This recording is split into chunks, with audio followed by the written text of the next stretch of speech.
from Dr. Cara Christ on vaccine distribution in Arizona. A reminder, this session is on the record. You are welcome to record. We've been enabling you to record as you come in. If you're having any problems recording or need to be enabled, please ping me in the chat. And please raise your hand after the presentation if you'd like to ask a question. So first, Dr. Christ will have a presentation, and then we will take questions. Dr. Christ. Thanks, Steve. Good afternoon, everybody, and thank you for joining us again today. I'm Dr. Cara Christ, the Director of the Arizona Department of Health Services. We have had a very exciting but busy week with the launch of the state's first 24/7 vaccination site out at State Farm Stadium. We wanted to give you an update of where we were on that project, as well as some other exciting vaccination projects, and talk a little bit about the data. As always, I will provide time at the end for questions. So I'd like to take you through some of our most recent data to point out what we're seeing here at Arizona. As you can see, the cases are currently elevated. We are seeing a large increase approximately 3 to 5 days after Christmas, as well as after New Year's. The week of Christmas, we had over 58,000 cases reported, and the week after New Year's, we had 62,000 cases reported each week. So you can see that that's a significant elevation. If you look at the day-by-day epi curve, you can see that it peaks approximately the 28th and 29th of December, and then again on the 4th and 5th of January. We've overlaid on our epi curve mitigation strategies and things that can or may have an impact on COVID-19. So you can see that we've added our vaccination. When vaccination began for phase 1A, you can see some of those holidays that have played a role in increasing the spread, as well as when our mitigation measures went into effect. So things that are still red things that are still in place are in red on the epi curve and have not changed. I also wanted to share with you our percent positivity chart. So again, this is going to look slightly different than what is on our dashboard. Our dashboard has unique individuals who have had COVID tests. This has the total tests that have been run, including those repeat tests. So if you look at the dark gray bars on the chart, those will be unique patients who are being tested for the first time. And if you look at the gray, you can see that those are repeat Arizonans who are getting a number of tests. So the percent positivity over the last few weeks has been decreasing. Again, the week that we're currently in won't be finalized until Tuesday or Wednesday of next week, because we backfill to the date that specimen was collected. So now I'll provide some updates on COVID-19 vaccine and implementation of our program here in Arizona. One of the exciting updates that we made today, this week, that is not reflected on our chart. It will not be reflected until Tuesday. But Arizona made the decision that Arizonans 65 years of age and older are now prioritized to be vaccinated against COVID-19 in our prioritized phase 1B, along with our education and childcare services and our protective services occupations, which includes law enforcement, corrections, and fire. This recommendation was approved by the Arizona Vaccine and Antiviral Prioritization Advisory Committee, which is intended to protect those who are most at risk for severe outcomes due to COVID-19. So we know that those that are over the age of 65 have a higher likelihood of hospitalization and death.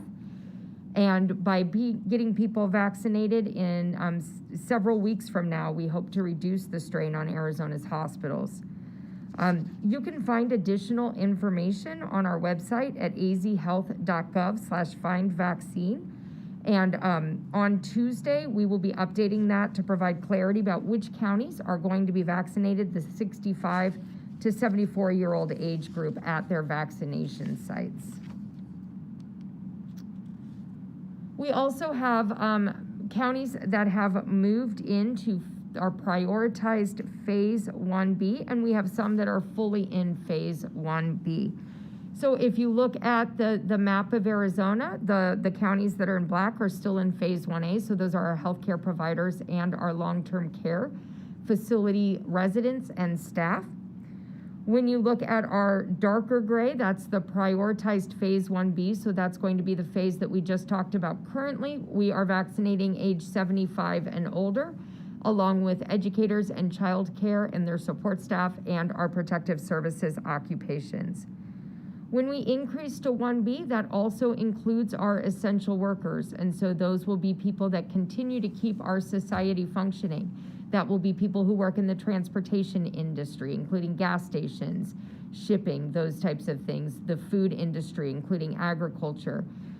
So there's a large list of employees that are eligible for the 1B category that is located on our website.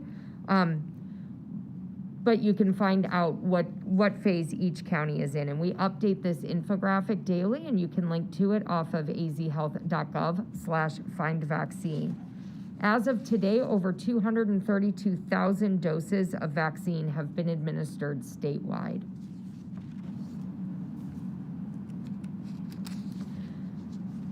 So now we'll move into Arizona's vaccine allocation and administration.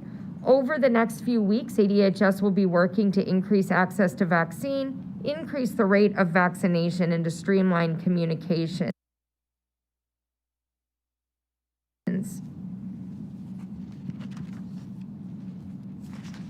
Vaccine distribution. Our local partners are the backbone of the vaccine program implementation and know their counties know their partners and their counties the best. So our federal partners every week provide our Arizona's allocation to the state. We divide that allocation up based on priorities to our local partners, who then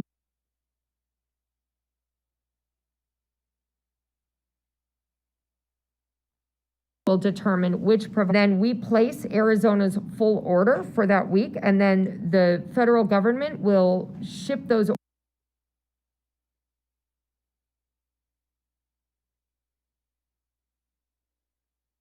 orders directly to the providers that we will allocate our model, and providers such as pharmacies, community health centers, and physicians' offices will be able just to directly order vaccine from the manufacturers. Received additional first dose allocations of Pfizer, which were distributed again to Maricopa and Pima counties. All 15 counties received Moderna doses, and so we continue to reserve, given the unique storage requirements for our Pfizer vaccine. In addition to receiving those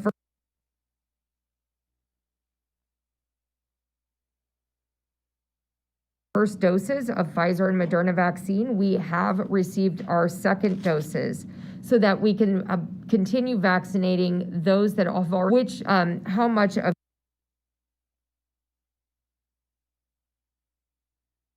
each dose, or how much of each manufacturer type we have received here in Arizona. So during the week of January 18th,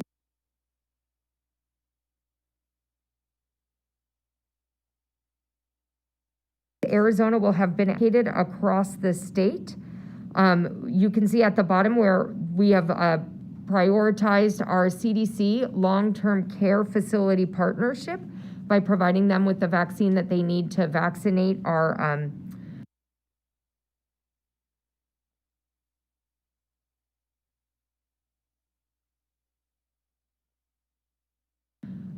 staff and residents. Not all of these doses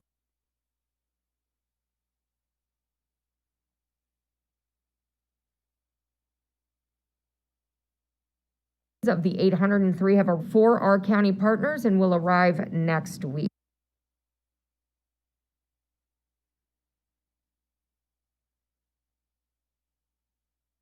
We of next week.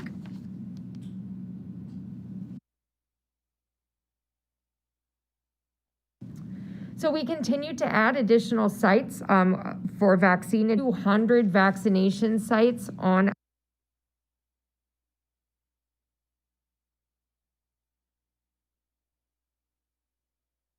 our website. We also have activated so we initially prioritized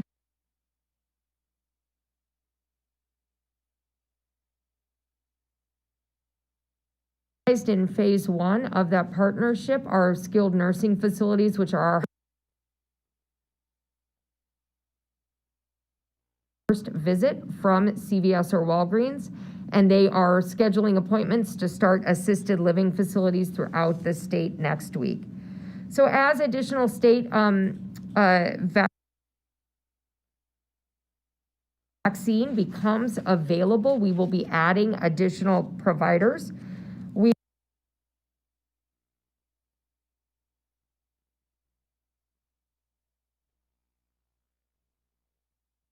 CDC pharmacy program to provide in-store vaccine partnership that CDC put together with our pharmacy partners. So our pharmacy partners go into the facilities and vaccinate the staff and residents of that facility. As of this week, over 100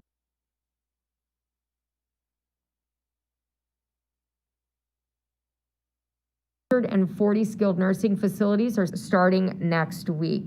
We've got over 2,000 facilities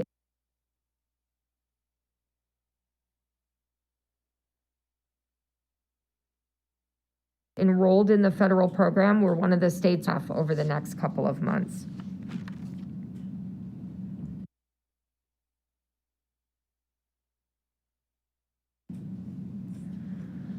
So this is part of the infographic that we post each day on our website. If you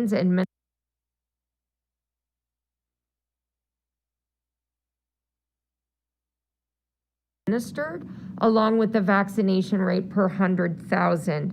And so you can see statewide, 232,000 tribal or federal partners, as this is pulled out of the state's immunization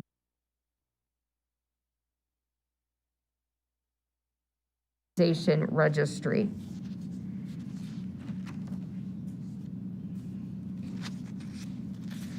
So to talk about at that site, updates and announcements. This meeting is being recorded. Averaging between 200 and 300 vaccinations per hour. We have booked tens of thousands of appointments through January 31st and anticipate opening up additional appointments that will be between February 1st and February 28th. Those appointments will open up on January 19th at 9 a.m. We're very excited because our partners have really made this endeavor possible. It's a whole community partnership. And again, we just want to thank the Department of Emergency and Military Affairs, the Arizona Cardinals and State Farm Stadium, Blue Cross Blue Shield of Arizona, the Catherine and Ben Ivy Foundation, Arizona State University, and Walgreens. All of these groups are playing a large role at the site and have made this possible. We also are very excited about the launch of our second state-run vaccination site. This will be located at Phoenix Municipal Stadium. We are still looking to see how many doses we will have available for that site. So the number of appointments will depend on the available vaccine. Again, we are partnering with the Arizona Department of Emergency and Military Affairs and Arizona State University to run this site. Arizona State University currently runs a saliva-based testing site at this location, and so they will scale up to provide vaccination administration. Again, registrations for appointments are going to open up Tuesday, January 19th at 9 a.m. for this site. We updated our azhealth.gov/findvaccine website with an interactive map. You can go onto the map. It has all of the current locations with vaccine. You can select a site and a box will pop up that has information about that site and a link to their registration. So not all vaccine providers are utilizing the state's vaccine management system. Some providers are using their own appointment software, but we will link to them whenever we have that information so that it's one-stop shopping when you go to our map. We will continue to update this map with additional vaccination sites as they come. And a couple of other exciting announcements. We have been expanding access. So AZDHS activated the CDC Retail Pharmacy Program. This is going to add up to 100 pharmacy stores over the next few weeks. The first pharmacies to come on board in Arizona are going to be Fry's, Safeway, and Albertsons. And so those will be included on our sites as we get notified which specific pharmacy locations will have vaccine. But they will be on our website and will be another source for those that are eligible to receive vaccine to go get vaccinated. When this program becomes fully activated, more than 800 pharmacies will have COVID-19 vaccine available in Arizona. We currently have more than 200 vaccination sites on our website that have received vaccine, and this includes 45 community health centers as well. So if you are eligible and you receive care at one of our community health centers, you can check on our website to see if they have received vaccine. And again, just an update on helping our Arizona hospitals. We have been recruiting nurses with a nursing staffing contract here in the state. That's been one of our most successful endeavors. We are very excited. The majority of the nurses are here. When they arrive, they will stay on site for 8 weeks with an opportunity to extend that. And so as of last week, 348 nurses have started work. We anticipated almost 200 more arriving this week. Again, that we don't necessarily count them until we've heard that they have arrived in the state and are attending onboarding at their assigned hospital. But we continue to work with our staffing contract to get all of the nurses that we can here in Arizona. All right, and with that, I will turn it over to any questions that you may have. Okay, a reminder to raise your hand on Zoom to ask a question of Dr. Christ. And the first question is from Cameron at ABC 15. Hi, Cameron. Hi, Dr. Chris. I've got a couple questions. I'm just going to ask them one by one and let you answer before I ask the next one. Earlier this week, health officials with Operation Warp Speed held a press conference. I reported on this press conference. In it, not only did they urge states to open up to 65 and older, but they also said that they would be opening up a flood of vaccine to states, specifically second doses they had been holding back. Today, multiple governors across the nation have tweeted out that they have just received news confirmed directly by General Perna of Operation Warp Speed that the states will not be receiving increased shipments of vaccines from the national stockpile next week because there are no Federal Reserve doses. How does that affect your plan to expand our vaccine process here in Arizona? And what's your reaction to getting that information earlier in the week and now being hit with that information today? And have you heard directly from them about this? So we have not been notified directly about Arizona's vaccine allocation or, potential not having the stockpile for that. We have heard the same things, other governors, talking about what they are getting notified of. My team is going to be on a call with CDC where I asked them to follow up to find out what that means for not only all states, but especially Arizona. For us, we have been planning on the dose we get allocated each week, so it's not going to impact our plans significantly.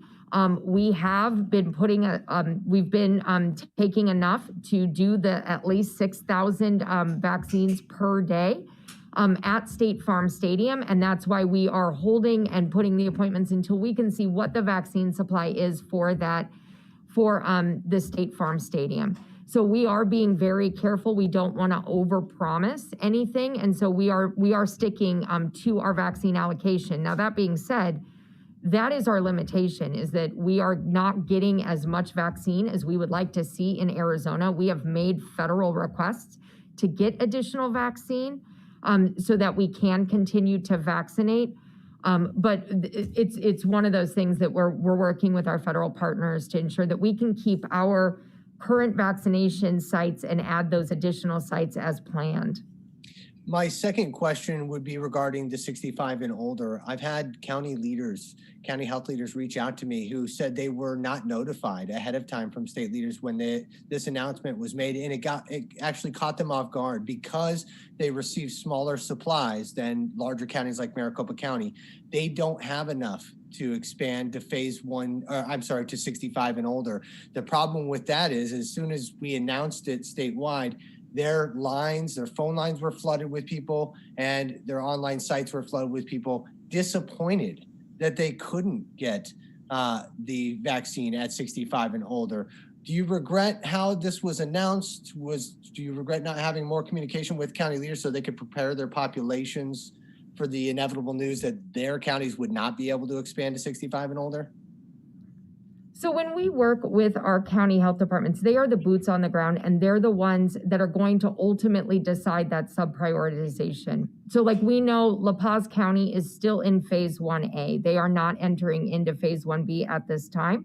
And other counties can stay in that sub-prioritized phase 1B. That just because we have approved for that to happen, it does not mean that the counties have to it's available for them, but if they don't have the vaccine supply, which we understand that's a significant hurdle that all of us are facing, they don't need to move into that phase or allow all of those groups until they have the vaccine available.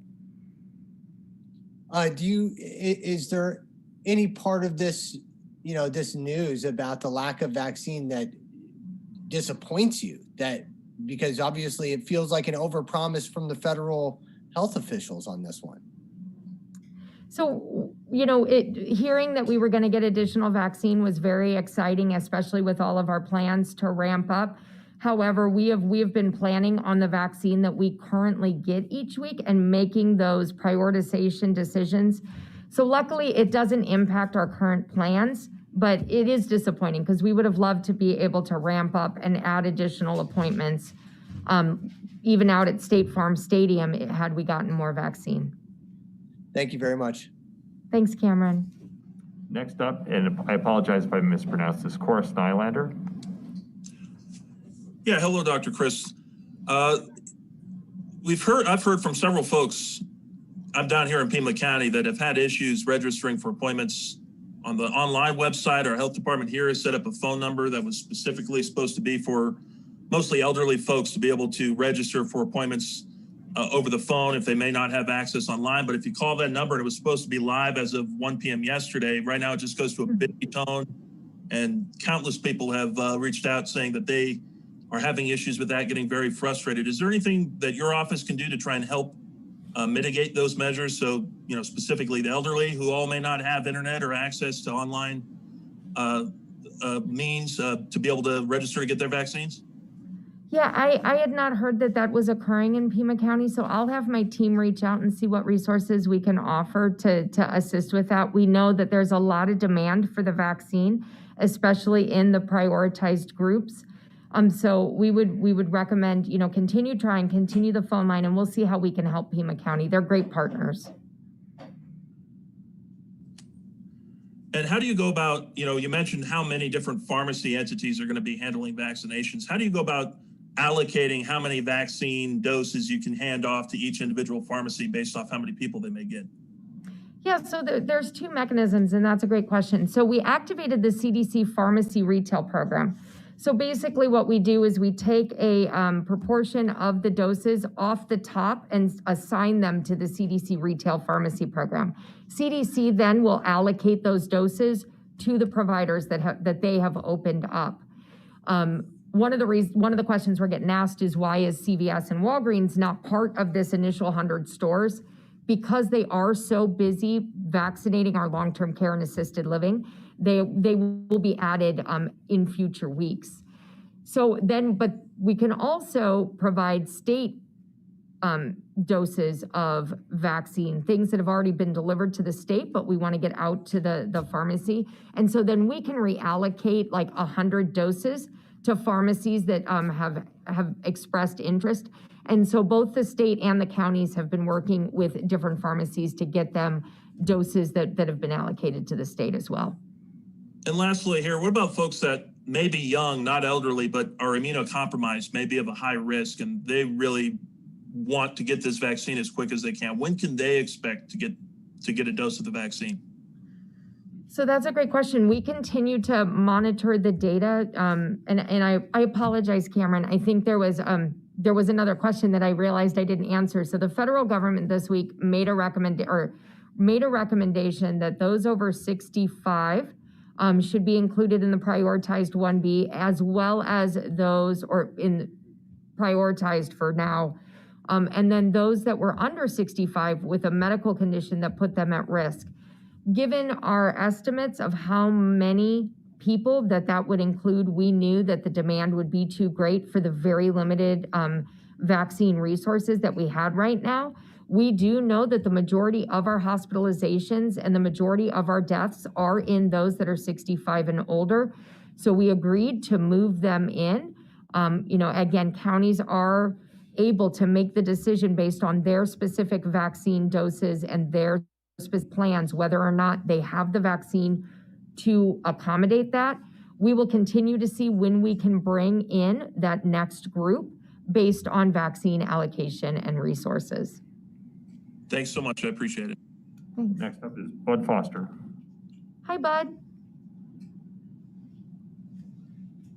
I can't hear you. Bud is in the process of unmuting. Oh, okay, good. I'm muted. I'm sorry. Hello, Dr. Christ. Thank you very much for doing this. A couple of questions. Obviously, demand far outpaces supply right now. Pima County, when they opened their line yesterday, had 20,000 appointments in the first couple of hours. So there's a huge demand for this.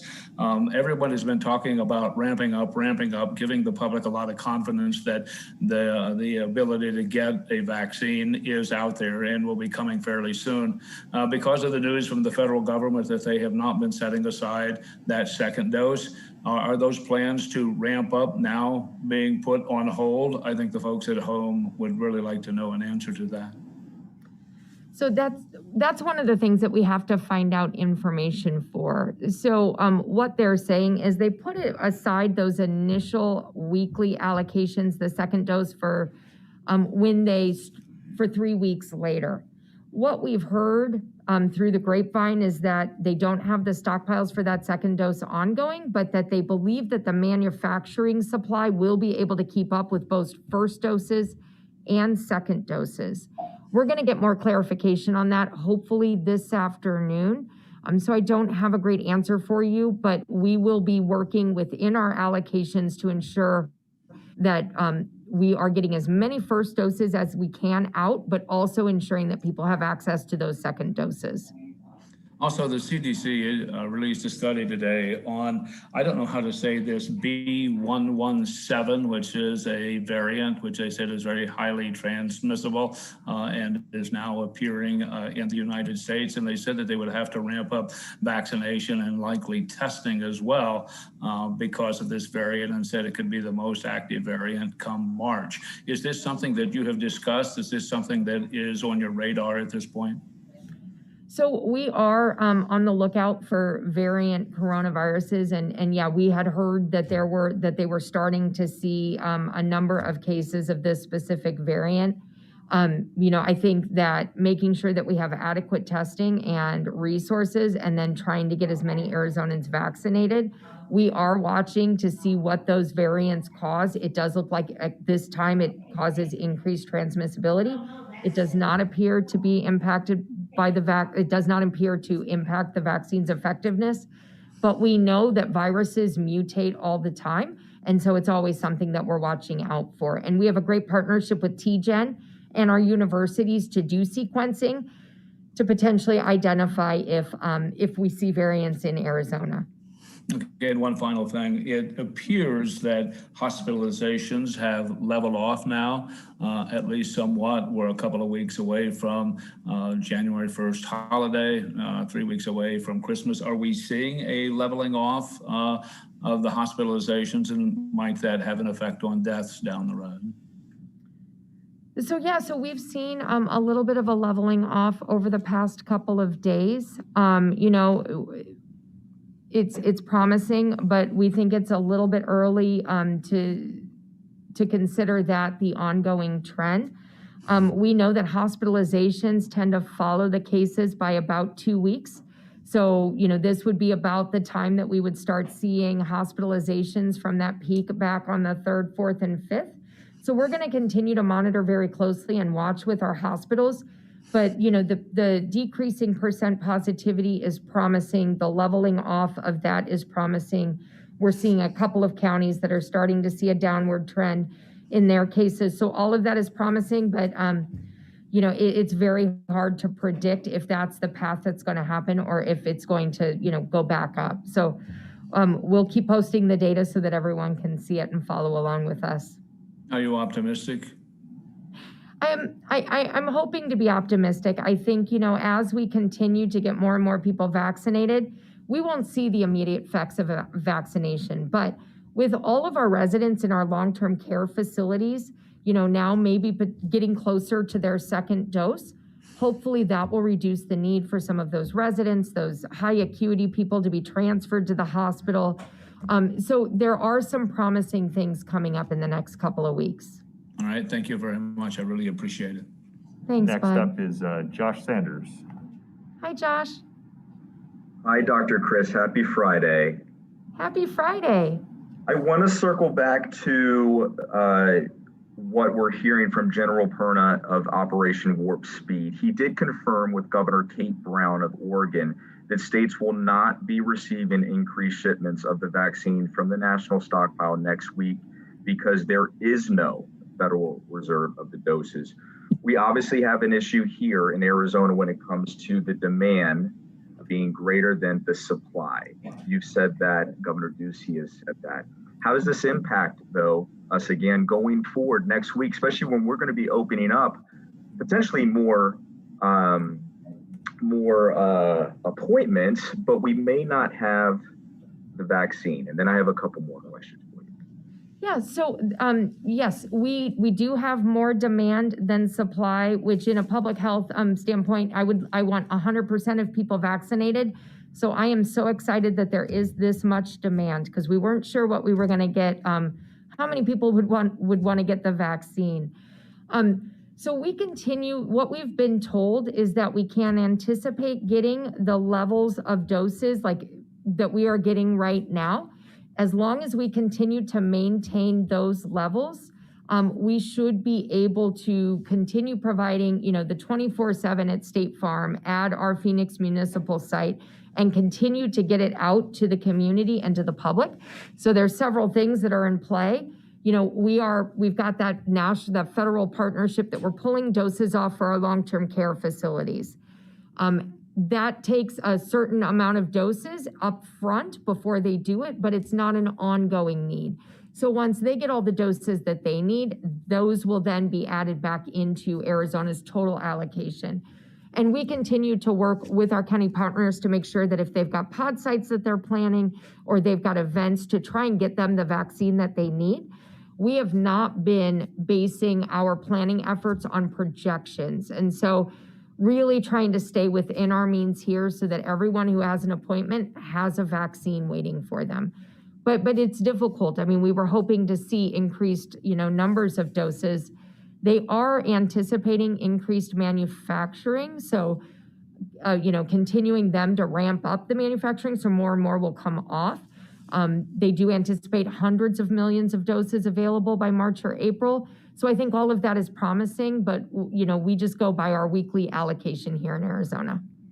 Right. Can we talk about the relationship between AZDHS and the counties? Maricopa County yesterday, Dr. Sonnenschein said that they will not be vaccinating those 65 to 74 until the state receives more of the vaccine. And I know it from listening to that press conference, it was clear that Maricopa County and the state are not on the same page. And the county, which represents 4 million of our 7 million Arizonans, what can you do to get on the same page with Dr. Sonnenschein and those folks? And then my second question, or a follow-up to that, is with the announcement of the Phoenix Municipal Stadium, we're being told that it is not a 24/7 distribution site. So if you could provide some clarification on that as well. Yeah, absolutely. So we work very closely with our county partners. We make the recommendations from a statewide perspective. But the counties are the local experts on the ground, and we know that they have the ability to sub-prioritize below that, and they have the opportunity to do that. We are just opening up the eligibility if there are counties that wanted to prioritize those that are 65 and older. The federal government released those recommendations, and we are just trying to make sure that Arizonans have access, especially if they are high priority. But we completely understand, because the entire state is dealing with local vaccine availability, and that we just don't have enough to meet the demand for what we want to do.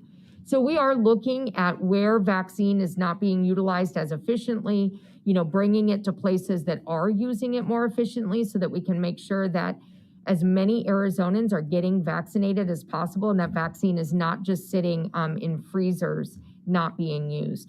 So we continue to look at that. And then the other question was the Phoenix Municipal Stadium. So initially, we didn't know what type of response we would get for a 24/7 site. We didn't know if people would want to be up at 3 a.m. getting their vaccine, but we were pleasantly surprised that all of our appointments through January booked.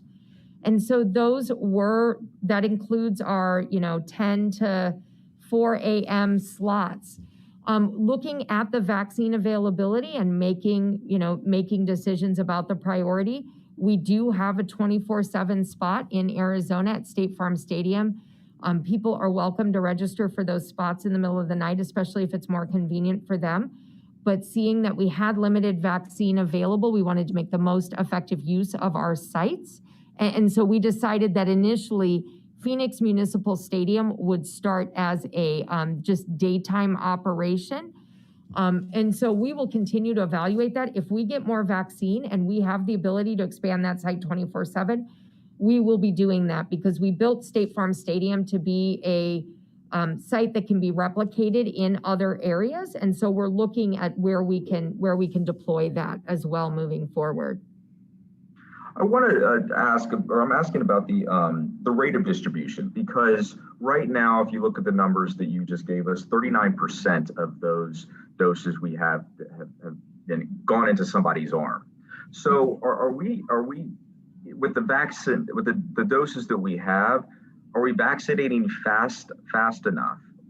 Because at this rate, I mean, it's going to take a very long time before we get anywhere close to herd immunity. And that is something that the governor has kind of stood on as this is going to be the end all, the fix all of it, which it's not. But the facts speak to that, the science speaks to that. But what about the rate of distribution here in the state? So as you know, we were not happy with the rate of distribution, which is one of the reasons that we stood up the 24/7 site. We are looking at increasing distribution. Pima County has a plan to extend hours at their sites, add additional sites. Maricopa County has extended some of their pods to continue vaccinating. And so we continue to look at how we do that, but I think over the last week, we've significantly ramped up administration of the vaccine, and we will continue to do that. We were excited yesterday because our goal at State Farm for this week, based on the number of doses we have, has been 6,000 doses per day. And yesterday, in a 24-hour period, we had over 7,100 doses administered. So we were very excited. We know that we can do more if we get more vaccine and continue to increase that administration, because like you said, we want to be making sure that those vaccinations are going into arms. Absolutely, and that should be celebrated. My last question just centers around our most vulnerable when it comes to those older folks, 65 and older, 75 and older. I had a number of conversations yesterday with people just so frustrated not being able to either get an appointment and register, those 75 and older, because they can't navigate the computer, or being on a phone call. 211 will direct them, just say, hey, we don't have an appointment. You call the number for AZDHS. And I called it myself. I was on hold for over an hour before I had to hang up. And just talking to these older folks that are so frustrated, they may not even have somebody that can drive them to Glendale. What are we going to do for them? How are we going to fix that? So those opportunities are going to continue to increase. We know that State Farm Stadium, I've been out there every day. For me, I live in the East Valley, so it's quite a distance to drive. So we completely understand. What we're trying to do is get more also into the community, so that, people can go to their local pharmacy, they can go to their local community health center. Eventually, they'll be able to go to their healthcare providers, just like they would for their flu shot. And so that is our overall goal, is to get it as prevalent as just trying to find your influenza shot. It's going to take a while given the limited resources for that. So what we would recommend, and we know that it is difficult to get an appointment. We are continuing to make improvements to our website so that it is easier to use. One of the things that is available is if you've got somebody that's tech savvy and you don't have internet access, or you don't have, or you're just uncomfortable using that for registration, somebody else can register for you. You can get them started and just have them pick the appointment. That's not going to help right now because we are out of appointments, but more will open up on January 19th. And we're always looking to see if we can add more capacity with the vaccine. 211, what we're doing, we have partnered with them to answer the calls. We have heard that there have been a huge number of calls, even more than we anticipated. And so what we're doing is we are getting another contract with a call center. We're working with the Department of Administration to really ramp up and increase that call center so that we have additional people to answer the phone and help get those appointments. Thank you, Dr. Chris. Thank you. Okay, and just to note that Dr. Chris, we appreciate the questions. Dr. Chris' time is a little limited today. Get through everyone. If there's a chance you can tighten up the questions, I'd appreciate it. Matt Galka. Hi, Matt. Hey, I feel like that was specifically geared toward me, so I don't ask you too many questions. I'm kidding. No. You're good. No, I'm kidding. All right, so my first one, I have a couple ones, and my first one might be this. Oh, sorry, Matt. Uh-oh. My bad. Hold on, Matt. You got me now? You're back, sorry. Yeah, you're back. Okay, great. My first one might be the simplest one, just because I don't know what to tell people when they ask me. But for folks who made an appointment for the initial dose at State Farm, they're wondering when they make their second or when they get their next one. Does the state reach out to them? Do they do it right there on site? Can you explain that? Yeah, absolutely. So what we're going to be doing, if you received your first dose at State Farm Stadium, we have you in our system. Look for an email from the department, from the same email that sent your confirmation and your registration. We are inviting those individuals to register for an appointment. We are holding blocks of appointments for those second doses. Those should be coming within the next day or two to register for that. And so look for that. And then we will be opening up on February 1st for first doses again. So you don't need to go back in to try and fight for an appointment. We are holding blocks of appointments for everyone who has already received a vaccine. All right, my next one is, I asked you earlier this week a hypothetical question, and anecdotally, this is what we're hearing. We've gotten a few callers. Somebody will go to the vaccine site, they happen to be in a car with somebody who they don't have an appointment, but the other person does, but they're getting a shot also. What does this do for supply? And how strict are we being about enforcing the 1A and the 1B? Or if we're not being strict, is the goal just to get as many shots out there as possible, but we're just not saying that? What have you heard? Well, I think our overall goal is to get as many shots out there as possible. But what you're specifically talking about is people who are in a car with somebody who has an appointment who also gets a vaccine. And that's a decision that's made case by case by our clinical team. So if we've got the vaccine that's available and we've had a number of no-shows, they can make a decision on if somebody in the car who is with somebody who had an appointment, so is eligible, can receive that vaccine. And the things that go into that are, is this an individual of a care, are they a caretaker of the people in the car? If they are, and those people are over 75, the clinical staff may make a judgment call to vaccinate that person because that person still could put the other individuals at risk. Other things would be if they had an appointment, but they weren't registered that day, they may do the vaccine at the same time if we have the staff and the vaccine available so that those individuals can come back on the same day versus having to come to State Farm Stadium 4 times instead of 2. So they're making those clinical judgments on a case-by-case basis to make sure that we're getting as many vaccines, that none are being wasted, and that we're trying to be as customer service friendly as possible. Great. And my last one, I know other people have brought this up. I'm going to bring it up one more time, though. Yeah. The disconnect there seems to be between the state and the county. You addressed some of the issues. You're going to contract with another phone vendor because, we have heard that people can't get through. But this is what I'm sure all of the reporters on this call are hearing to a varying degree. And that's there are elderly people who are calling us, some of them in tears. I live in Maricopa County. The county says 75 and older. The state says 65 and older. I don't know what website I went to. I don't know this. I don't know that. They just want to get their vaccine. Right. Would you agree that at least at the beginning of this rollout for our older population, it was not user-friendly? Maybe we had just rushed it a little bit. So we have been trying to make sure that we have everything in place to try to accommodate the large numbers of people that are wanting to be vaccinated. We continually are improving. So was it Matt? Was it his recommendation? Yeah.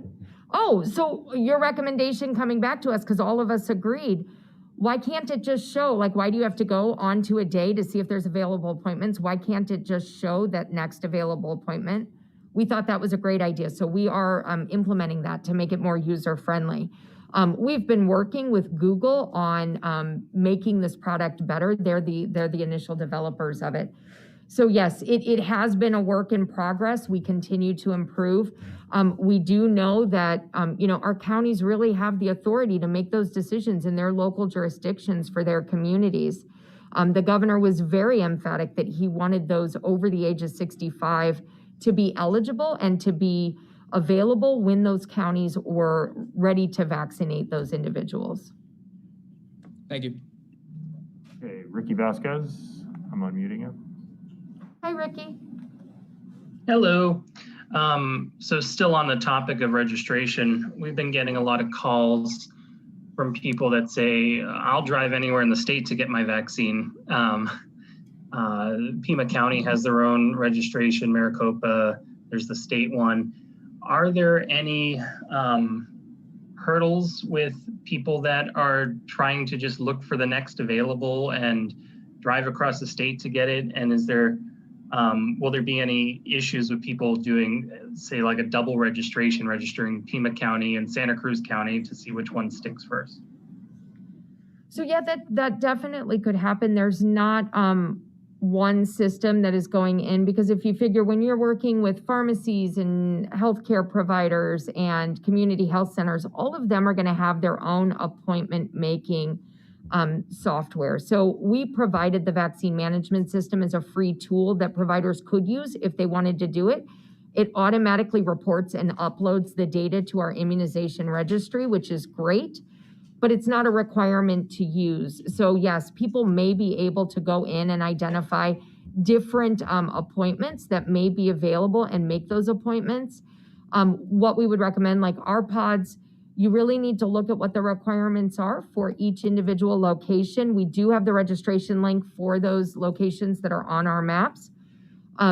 But look at the requirements. At our pods, we would take anybody from any county if they're able to get an appointment. And have you heard from any of the smaller counties of people coming from neighboring counties and using up more of their utilization than they were planning? You know, we have not heard specifically about that county to county. I know that there are always concerns that because we allocate on a pro population basis or a pro rata basis, that may, you know, if somebody lives closer to one county, but they live in another, they may go over there.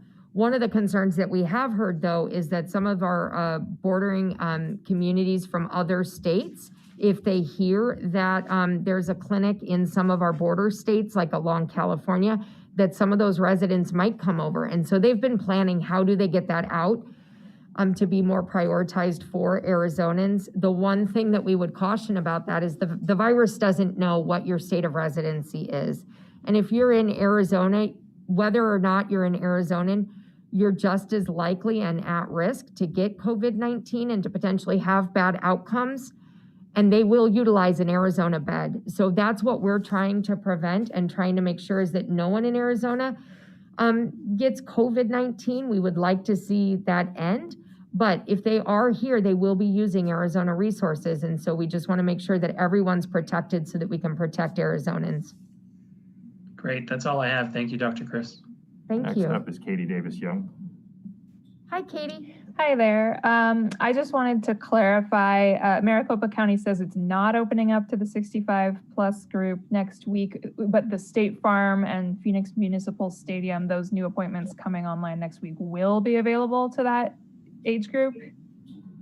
Yes, so Maricopa County has 5 pods that they're partnering with some of our health systems to operate. All of the different sites have their, like, if you use the Arizona vaccine management sites, we have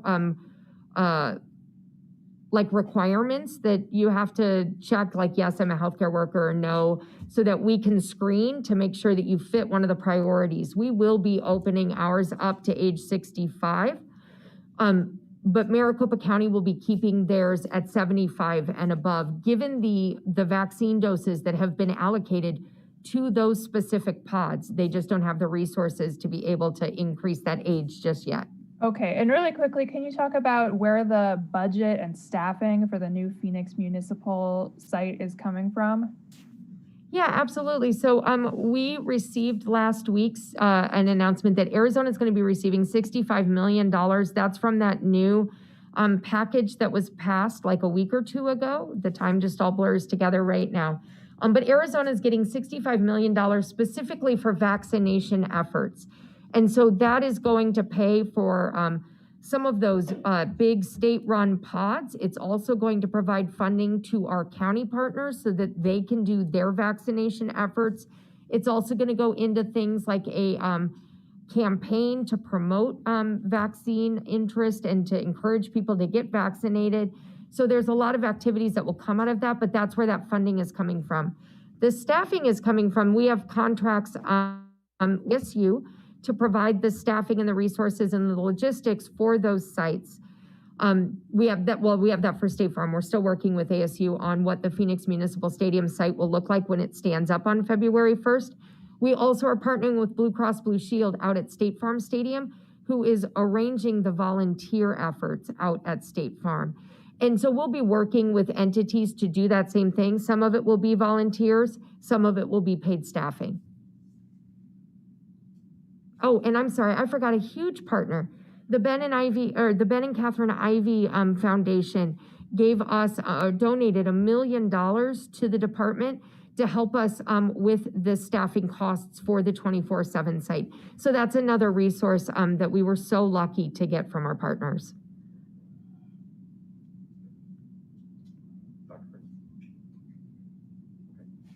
Next up is Mike Pelton. I'm unmuting him. Hi, Mike. Hi, Dr. Christ. How are you? I'm good today. How are you? I'm good. Two questions. I know time is of the essence here, both on current conditions in the state. On mitigation, the state has not dialed up or implemented new measures, but according to the AZDHS COVID dashboard, since last month, there's been, I think, 3 weeks and counting of more than 700 COVID deaths each week. So my question is, if 700 plus COVID deaths a week does not warrant new mitigation strategies, is there literally any scenario at this point that you would recommend or the state would impose new or more stringent measures?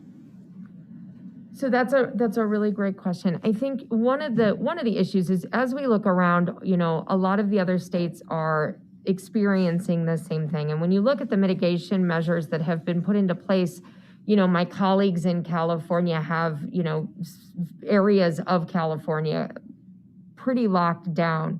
That does not appear to be working in California. Florida doesn't have a lot of mitigation strategies in place. And so, all of the states are experiencing these same types of rises.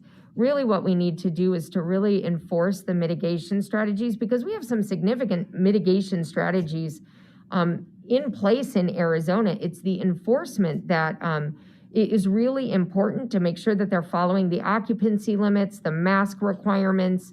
I know my team is out, and we go out on evenings and weekends to enforce some of those, enforce the requirements. But there's a lot of establishments that are there. And so, it's really more about enforcing the current mitigation measures because we know that they worked. And then really getting the message out about those small household gatherings. If you look at the data on like a day-by-day basis, if you look at our epi curve, the spikes on December 28th and 29th, so exactly 3 to 5 days after Christmas.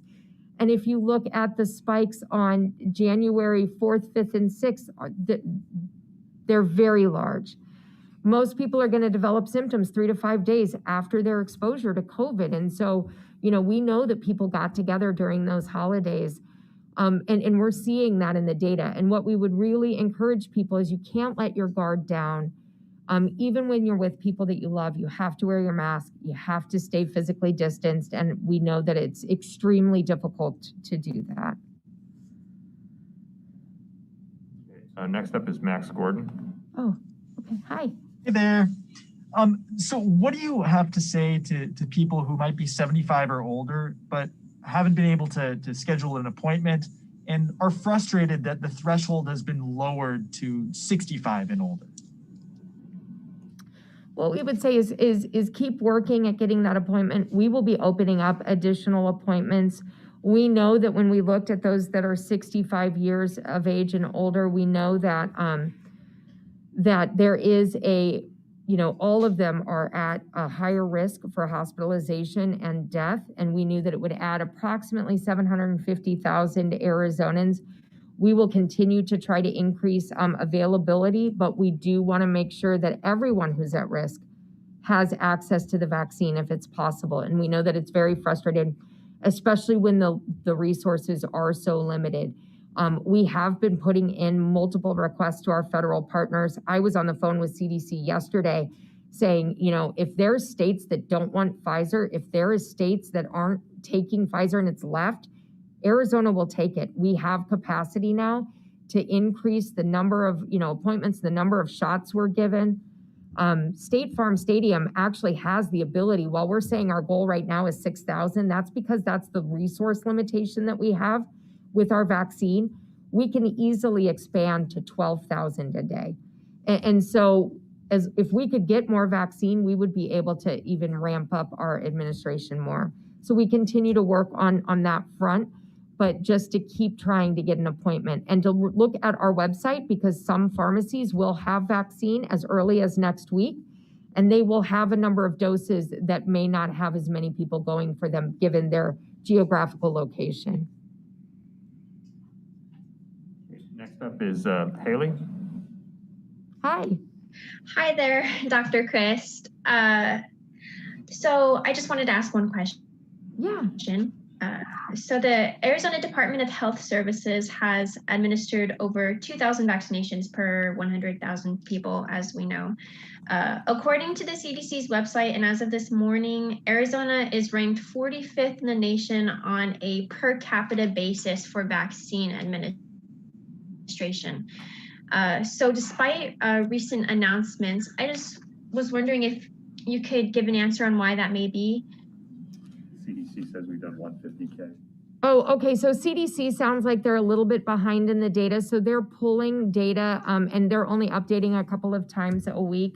We would recommend going by our numbers on the website. Ours are going to be closer to the real numbers. We know that we have a 24-hour reporting delay. And we know that if a site has dropped to paper, it may even be a little bit longer before they get that record into ACES, which is where we're pulling our data from. And so we even know, like, if you go look at it on Tuesday, it's going to be 5 days behind because they're not going to update on the federal on Wednesdays and Fridays. So we would recommend using our site. One of the ones that we've been looking at is the Bloomberg tracker. They update on a daily basis as well. Sometimes they're a little bit behind our numbers, but they're pretty good about updating. And that shows, I think, today that we were 17th or 18th in the nation for the number of doses administered. Okay, thank you for your time. Thank you. Allison Steinbach. Hi, Allison. Thank you so much for doing this. I appreciate it. So I have a couple questions and I will try to ask them all at once if that's okay to save time. I might forget. Just okay, remind me. So the first is that Biden said he wants to administer 100 million doses in his first 100 days. So I'm curious what impact you think those goals will have here in Arizona. So how would that sort of take place? Do you expect any more funds or staff from the federal level? So we've heard that there's a potential, another bill that Biden would propose to provide more funding and more vaccine to states. We're very it's going to occur because we'll additional resources. We would be probably looking at administering 2%. Arizona's population is about 2% of the United States population. And so looking to get 2 million doses administered in 100 days, I would imagine. We always try to rise to the challenge. And so we'll continue to increase our vaccination to help him meet his goal. Got it. And then my second question is in terms of homebound people. I saw that in Seattle, for example, the fire department is going door to door to sort of vaccinate those people who can't leave their home easily. I'm wondering if there will be any similar programs here. So we're working with our local counties to identify their strategies. So we know that we've got some pharmacies that have more mobile pharmacy ability. And so working with them to get some of those homebound individuals, as well as, our fire departments have been community vaccinators for a long time. And so the counties may deploy those types of situations differently depending on the resources and the available the available vaccinators in their community. Got it. Thanks so much. Thank you. Okay, next up is Martha. Hi, Martha. Oh. Can you hear me now? Yeah, we can hear you now. Yeah.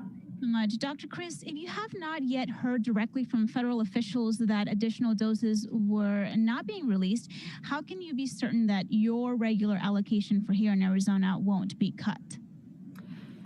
So we had heard that we were going to be getting a number of increased doses. We weren't actually given a number, but we were told to expect increased vaccine. What we have been told is that the current numbers, the baseline that we're getting right now, can be expected because that's the normal manufacturing rate that they're at right now. We can't guarantee that we won't get decreased vaccine coming up in several weeks.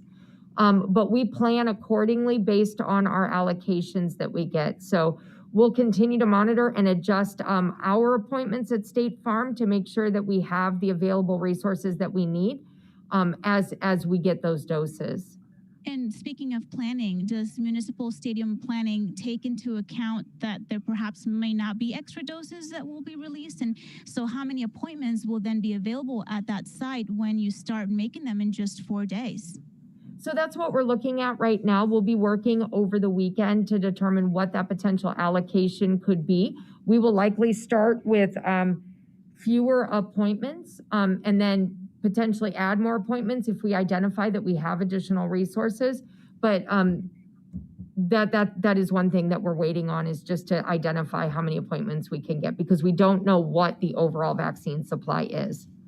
Finally, can you just update us on the prisons in Arizona? Have they been receiving vaccines? Where are we at with the number of prisons and vaccines available to them?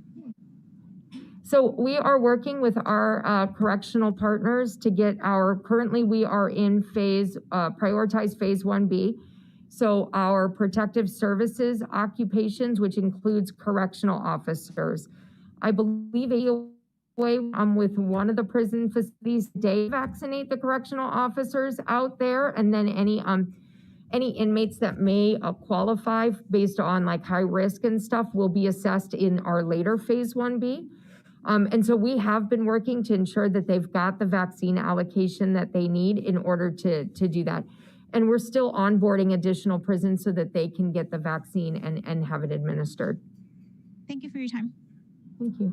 Adonis Albright. Hi. Hi, Doctor. Happy Friday. Happy Friday. Yeah, so my question is kind of similar. It's about the vaccination sites, the 24/7 sites. I've had some concerns that have been raised to me about the allocation for these sites and how it's going to affect distribution to other counties moving forward. Essentially, if they're all going to start to be funneled to these 24/7 sites. So my question is, how is the allocation working for these sites specifically? Is it just based off the allocation that Maricopa County is getting, or how are you guys handling that? So what we're looking at, we are only using the Pfizer vaccine at our at State Farm Stadium and also for the Phoenix Municipal Stadium. And so the one nice thing about us using the Pfizer vaccine, because it has such stringent requirements for freezers and thawing and the time that it can be out, it can't see the sunlight for very long.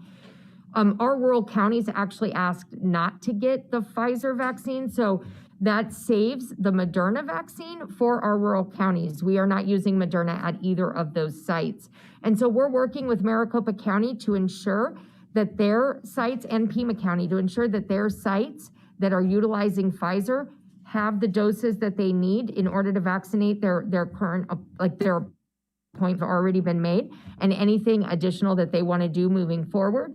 And then we look at the remaining Pfizer allocation to see what we can do at State Farm Stadium and at the Phoenix Municipal Stadium. All right, copy that. Thank you. Thank you. Okay, next up is Patty in Tucson. Hi, thank Hi, you Patty. for hi there. Thank you for your time this afternoon.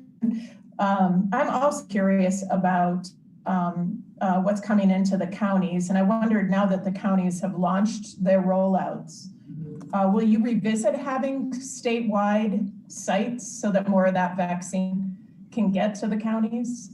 Seems more prudent. Yeah, so one of the things, we did get a little bit of increased Moderna this week, so we were able to give increased allocations to our counties. Pima County got more vaccine this week. And we're ensuring that they're getting the doses for their second doses as well. So we're working with Pima County on their plan to increase the number of sites and to increase the time that they are open and to give them the vaccine for them to be able to do their stated goals. So we're working with each county individually to make sure that they've got the vaccine that they need, and that that we're saving that very precious Moderna resource for the counties that have it, both county and county with the Moderna vaccine as well. So we're really trying to make sure that the State Farm Stadium does not impact ongoing or planned operations. Okay, Pima County was included in that, on the Moderna? that they just wanted Moderna and not the Pfizer, or those the more rural counties? Yeah, Just so to the make sure I rural understand. counties were no, that's okay. So the rural counties, the 13 rural counties, not including Maricopa and Pima, asked not to get Pfizer. Maricopa and Pima get both Pfizer and Moderna. Okay, thank you. Okay, and Director, I cut off Mike Pelton. He had a follow-up, so this is our last question. We're sorry. All right, hey, you got me, Dr. Christ? So and that might have been my fault. I think I got locked out. Might have been my fault for asking the second question. I'm sure for people who watch us every day, I think that there's a little bit of a disconnect. So I'm hoping you can clear this up. So I assume that you're aware that this week top doctors at 5 hospital systems held a joint press conference, essentially saying their facilities are overwhelmed and urging additional mitigation efforts. So why is the state not listening to those doctors or doing any of the measures that these hospital systems are out there calling for, like a statewide mask mandate, closing indoor dining and the like? So we're working very closely with our hospital partners to see what types of resources they need, provide technical assistance, make sure that they have the PPE and provide some of that additional staffing. So we have been working on that with them. I think while we understand that the hospitals are in the midst of a surge, and we are working through the Arizona Surge Line to make sure, that we are transferring patients as needed and coming up with ideas to help, get people who don't need to be in a healthcare or a hospital any longer into another type of setting, as well as looking at potentially bringing patients who maybe are lower acuity to other hospitals that may have capacity for lower acuity patients, but not those higher acuity patients. So we're brainstorming with our hospitals. One of the things that the hospitals don't really need to take into account is those long-term public health community impacts. So the impacts of what happens when somebody loses their job and can't get food, can't get housing, the mental health issues of that.